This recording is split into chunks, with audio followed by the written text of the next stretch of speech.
Let's take a look at this problem. First, we read the problem.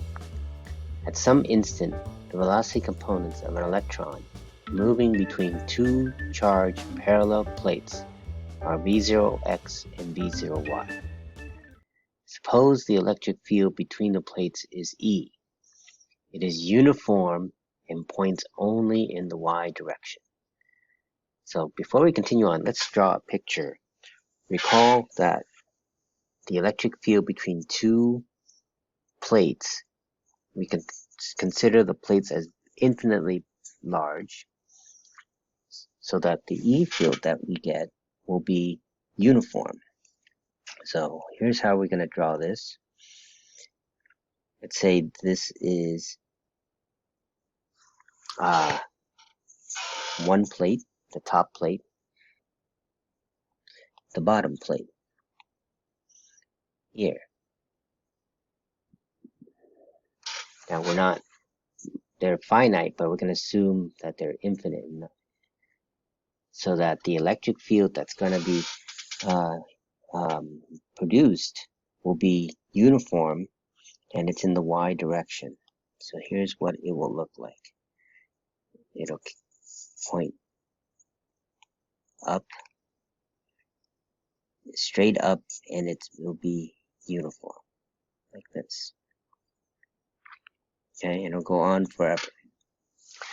What type of charges will make this electric field?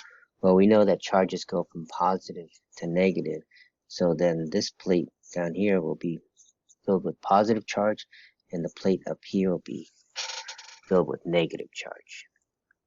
Okay? Now what we have is an electron that's moving between these two plates.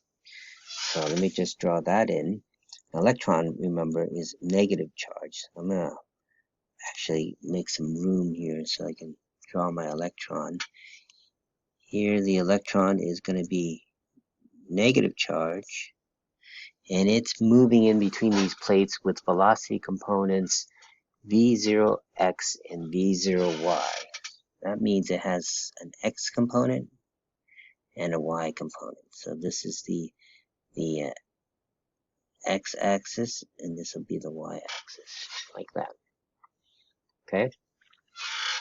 So we're going to have components V0x here, and components V0y. And this would be its initial velocity. So that's the first setup of the problem.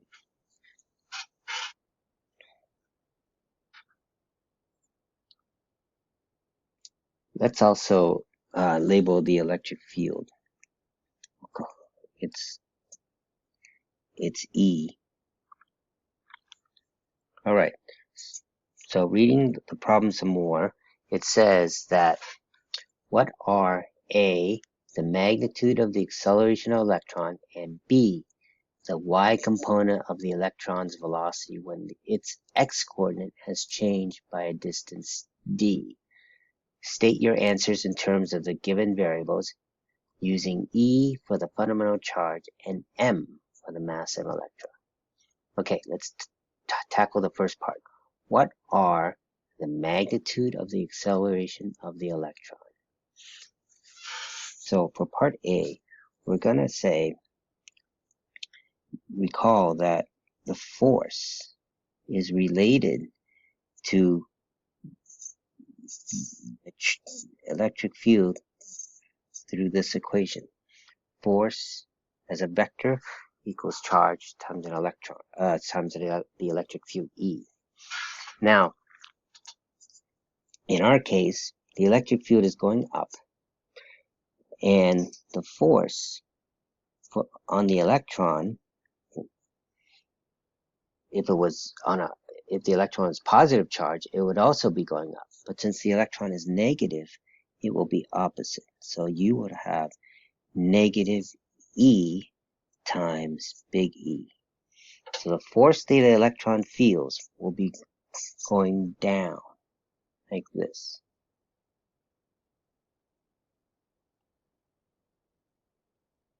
Okay, we're going down like that.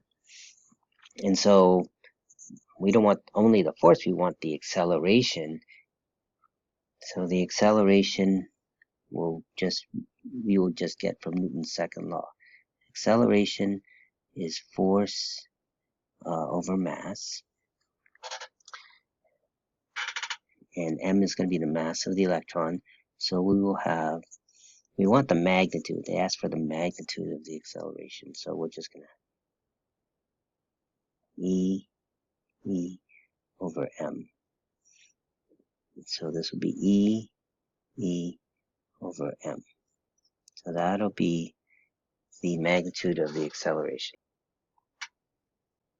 The next part of the problem asks, what is the y component of the electron's velocity when its x coordinate has changed by a distance d? Now, before we can get into this, just kind of look at this. We have a force that's acting in the vertical direction on the electron, but there is no force in the horizontal component. This should remind you of something you learned in General Physics 1, and that namely was gravity, right? So if this is moving along at a certain trajectory like this, and being acted only by a force that's downward, this looks like projectile motion. The electron will then curve up and then back down, just as if you were throwing a ball across the room. So then this will be the acceleration only in the y, and we'll put there y, where the acceleration in the x will be 0. Okay, and if you recall our equations of motion for projectile motion, when the x is there's no acceleration in the x, then the distance in the x is only determined by its initial velocity, which doesn't get changed times time. Okay. For the y component of the electron's velocity, that will change because there's an acceleration in the y. In the equation, if you recall, for the y component, looks like this: v0y plus acceleration in the y times t. Okay, we have this is given, this term was given, this we just found up here, and then time is not given, but based on what's being said, you can find this time, because in this time t, the electron has traveled a distance d horizontally. Okay, so we can actually find t from this distance d. Okay, let's continue in what we are given. So we're trying to find v sub y, and we have the 0y, that's a given, and then we're going to put a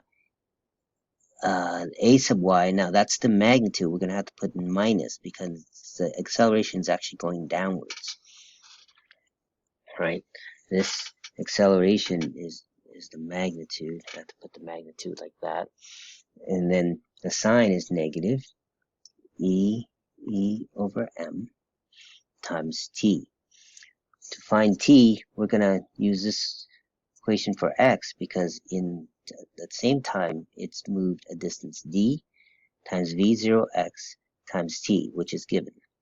So you solve for t and you have d over v0x. And then we're going to take this and plug it in there.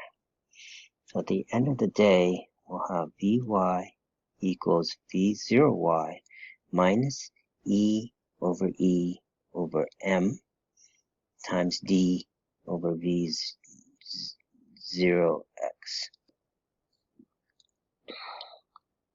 And that would be our answer that we can now box. Notice that the answer has no values, and that we put the expression in terms of only of the given variables, v0y E, capital E for the electric field, m for the mass of the electron, d the distance it traveled horizontally, and v0x is the component in the x direction. This is exactly what they asked us, the variables they asked us to use, and nothing else.